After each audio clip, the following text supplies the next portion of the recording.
શાંતિભાઈ કલાભાઈ, મહીસાગર જિલ્લામાંથી સંતરામપુર તાલુકો. અવાજ આવતો હતો બહુ કાનમાં, બંને કામમાં પણ આખો કાનમાં અવાજ આવતો હતો. બસ આ દવા લેવાથી મને 25% સારું થઈ ગયું છે. અને તમને કેટલા ટાઈમથી આ પ્રોબ્લેમ હતો?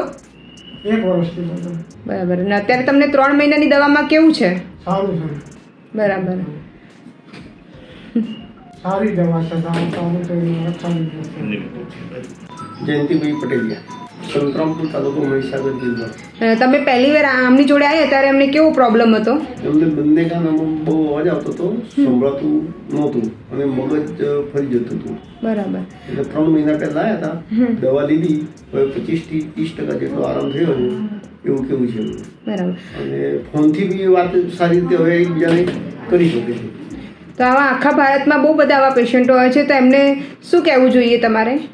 એમને એવું કેવું છે ભાઈ, જે એલોપેથિક દવા કરવા જાય છે તે ડૉક્ટરો એમ કહે છે કે ભાઈ મશીન મુકાવો અથવા તો ઓપરેશન કરવું પડે, પણ એના કરતાં પહેલાં હોમિયોપેથિક દવાનો એક વખત અજમાવવી જોઈએ.